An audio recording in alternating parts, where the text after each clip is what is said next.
of being able to talk to these esteemed gentlemen.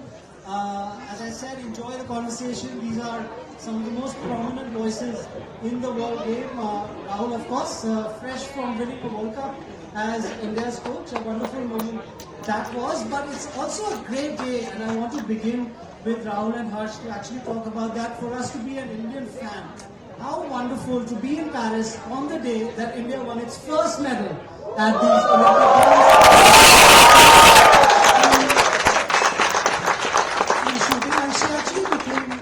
Rahul, I just wanted actually for you to just reflect on that. She became the first female shooter to win an Olympic medal for India, and yeah, firstly, thanks Gaurav, and just lovely to be here. It's lovely to be in Paris. It's just lovely to be in India House as well. I think it's just incredible what they've created out here, and it just feels nice to come here as well. So yeah, it's just lovely to come on a day that's really special for Indian sport. And what a brilliant story as well. I think Manu's story is incredible after the disappointment of what happened in Tokyo. To come here and to be able to get over that, to be able to come here and compete and to be able to win a bronze medal is a phenomenal achievement. These kinds of achievements take years of sacrifice, take a lot of hard work, a lot of perseverance, resilience. And I think we just know how hard it is for sportsmen and what they go through, and so much depends on just these few days in a lot of their lives. I can imagine the kind of pressure that it involves for a lot of these sports, because this is the pinnacle of their sport, and the Olympics is it doesn't get bigger than the Olympics for a lot of those sports, and for her to be able to do that at this stage, to be able to put that performance under pressure is a phenomenal achievement. Our great congratulations to her, and truly a great day for Indian sport. What an inspiring story for so many young boys and girls back home in India as well. Yes, wonderful to hear that from someone like you who's achieved so much in world sport yourself. Harsh, you're all about the fans. Your whole working model is about. Most of us are not as talented as Rahul in terms of like playing or coaching, but for the rest of us, we live vicariously through these athletes, right? Like they represent India, they're the ones we cheer for, they carry the flag of our nation, and I think when they win, they really empower the entire nation. Bombay, when the team came back in the bus, I mean those photos, I think the whole nation lived that moment of just welcoming the team with 1 million people surrounding them, right? I think it just shows that how sport is the true unifier. It doesn't matter your religion, your caste, nothing matters.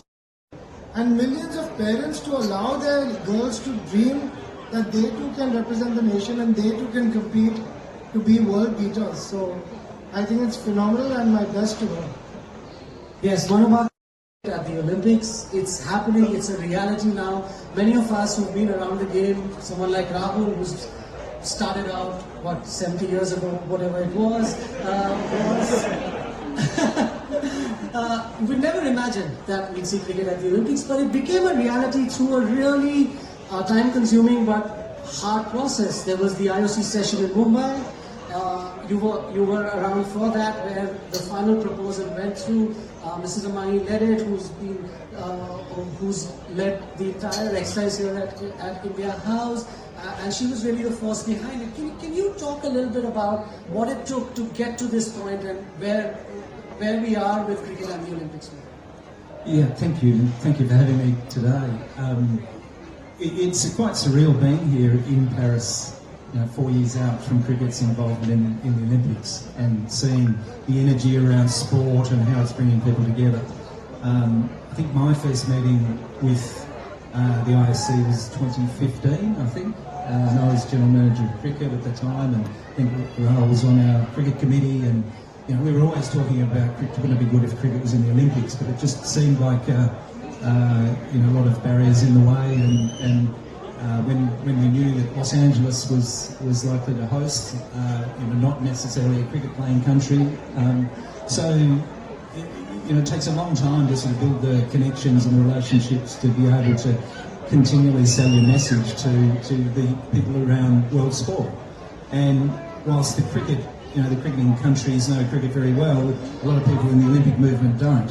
And the Olympic headquarters are in Switzerland, and there's a lot of European focus there, and gradually educating people about the power of cricket and the countries that play it, and the size of the fan base around the world and where they live, and I think that cricket is starting to dawn on the global sporting community, and I think that's the step to include cricket in the Olympics in Los Angeles in 2028 was a culmination of a number of years of gradually getting that message across and using every forum and every contact to do that.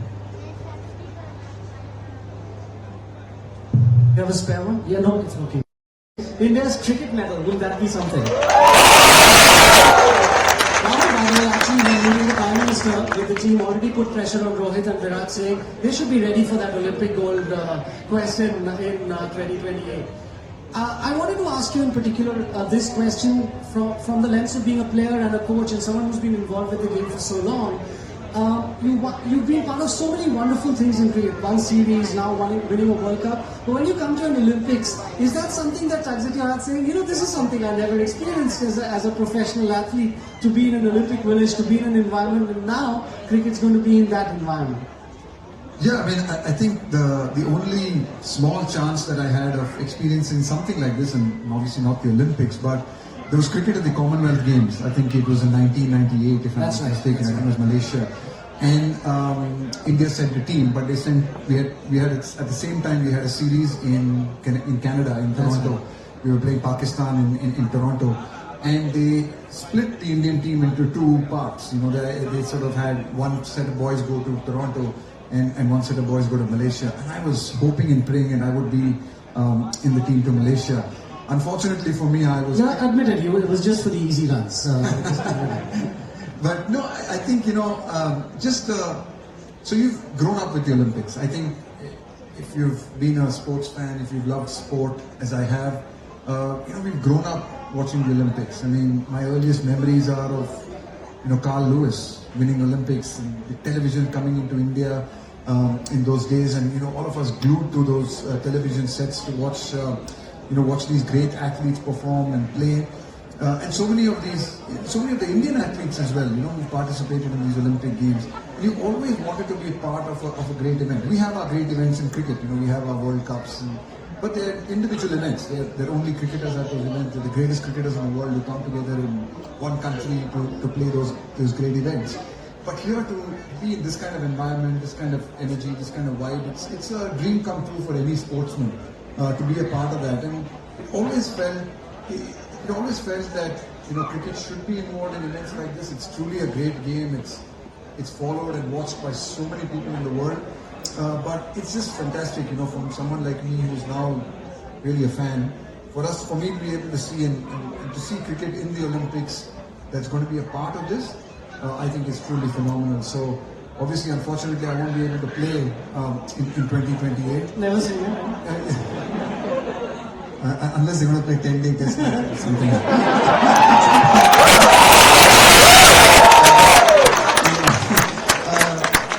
Unfortunately, I won't be able to play as a player, but I'm certainly going to make all an effort to be at Los Angeles in some capacity or the other. You guys can, if not anything, at least I'll take a media job. You guys can organize a media job.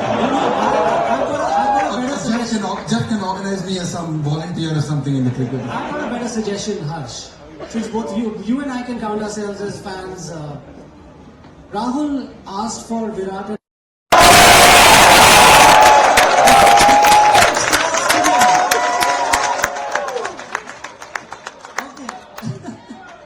I do enjoy it when Rahul gets under a little bit of pressure. Most bowlers wouldn't, but we can. Let's talk about it again from your point of view, cricket Olympics. The way you built the system around fantasy, you talk about that. Also around how fan engagement is the key to driving all of this. How, in your mind, Harsh, as an organization and as an individual involved in this ecosystem, does the those two words becoming It's about time that the Olympics chose cricket to come into the Olympics. We've been waiting a few decades for that. I think the depth and breadth of cricket. And I think that that's something that all the bodies recognize and everyone's working towards it. Fan engagement is the first part with fantasy sports, with sports. interesting things happen, and I'll get your thoughts and then to Rahul and Harsh. One, you expanded the last World Cup. You made it about 20 teams, so that was the biggest World Cup in terms of the number of teams that were involved. That was expansion, and then you took it to a new territory. You took it to America. You played games in 3 cities in the US. Since the next Olympics are in the US, can you talk us through the thought process that got you there, and two, what you took away from there from the point of view of how it's going to work going forward?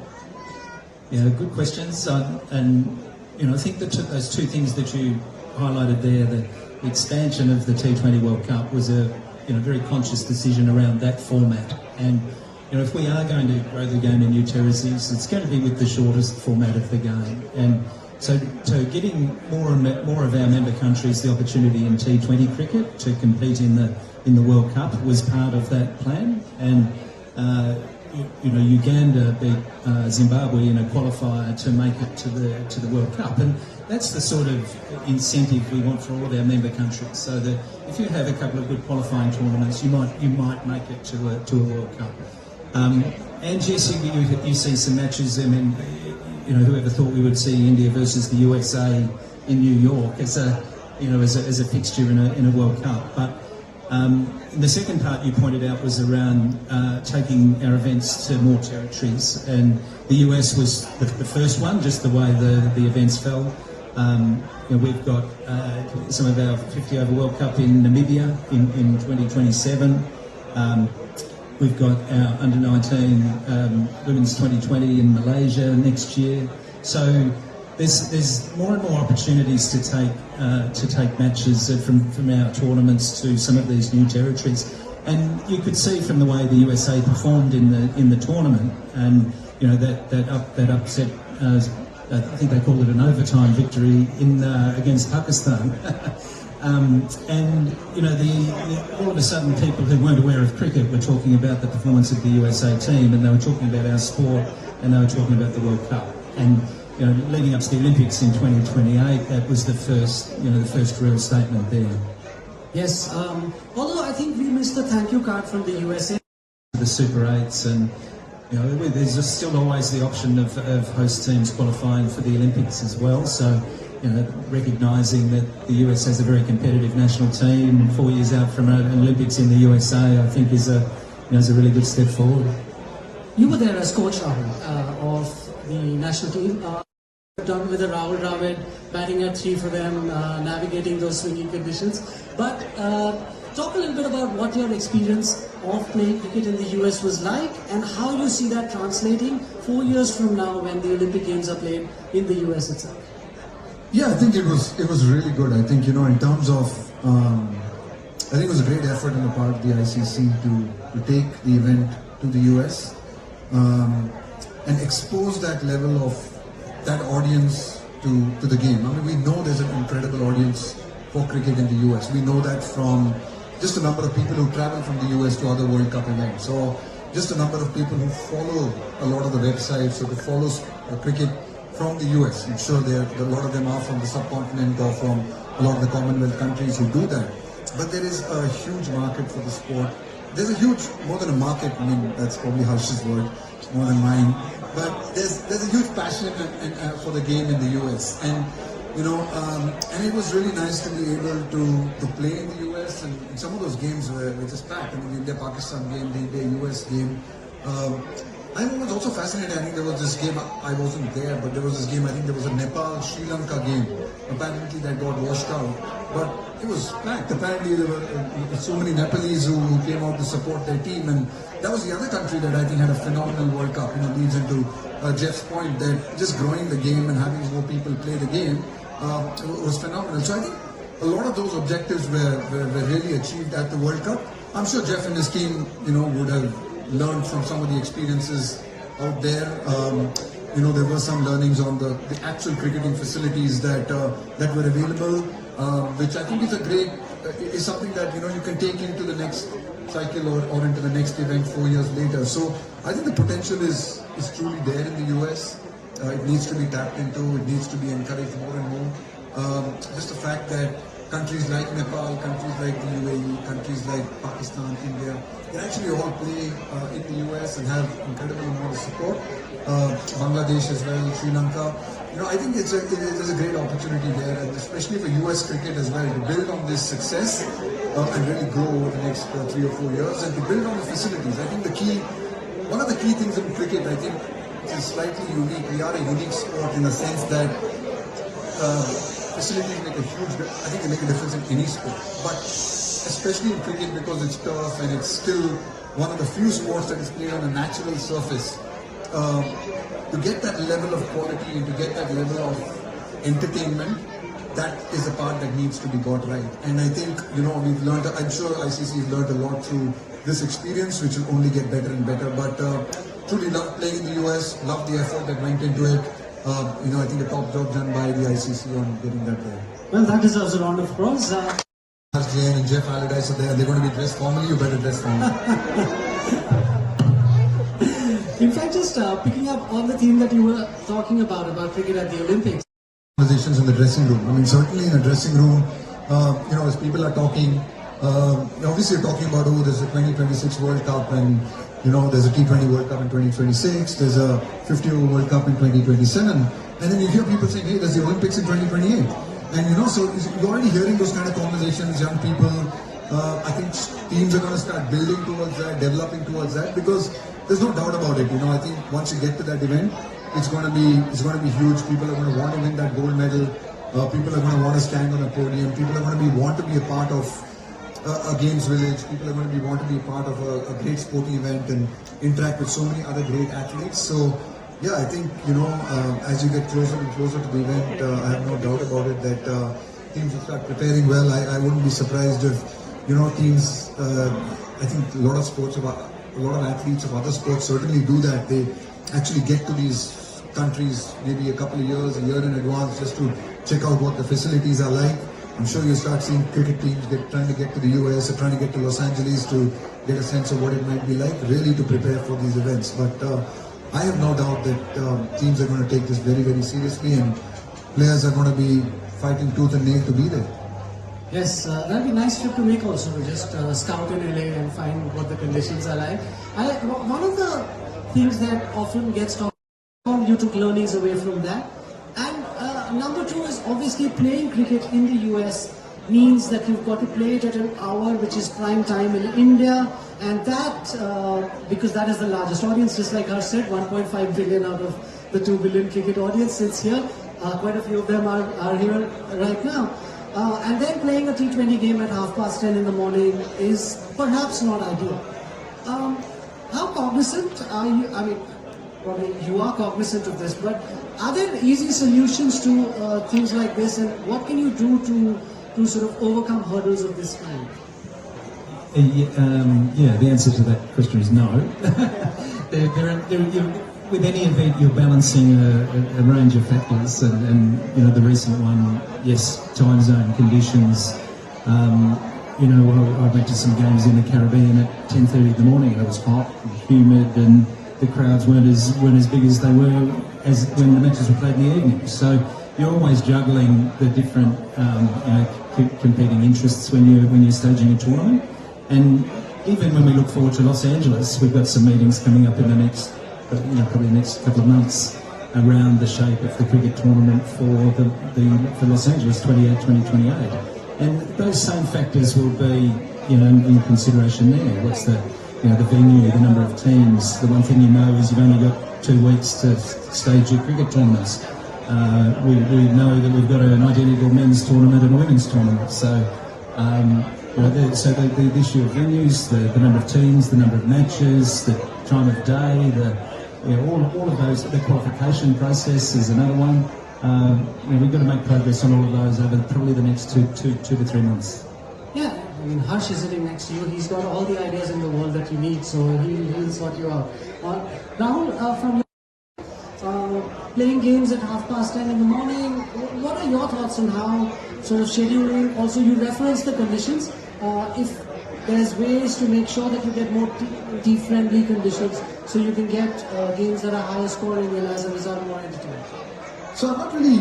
I don't think starting at 10:30 to me honestly was a problem. I mean, we are in the entertainment business. We are in a business which has got to cater to the people who want to watch the sport. I mean, let us, I think I had absolutely no problem with it being at 10:30 in the morning. In fact, as a coach, actually it made the conditions quite even, because a lot of times in the day-night games, dew becomes a huge factor, and a toss can become a big factor, as we saw sometimes even in Australia. But at 10:30, that was not a factor. It was an even Stevens game for both players. So from a coaching perspective, in fact, I actually didn't mind the 10:30 game. Yes, in terms of facilities, I think it's challenging. Cricket it's not easy. It's not easy to get cricketing facilities where they don't exist. To get that up and running, it's not easy to do that. But again, I think that's where, of course, things may not be perfect every time. But if you want to grow the sport, if you recognize that to truly make it a global game, to make it something that is recognized in not just the Commonwealth nations, but truly all over the world, then you've got to be at events like this. You've got to be at the Olympics, and you've got to make the compromises that are required to be at events like this. Even if it means playing in odd hours and sometimes playing in conditions that might not necessarily be perfect. Harsh, just pick up on that thing from Rahul, and I wanted to actually, we've been talking about the very top of the world game. That was a really highly watched game. Subsequently, there's been multiple finals of ICC events as well.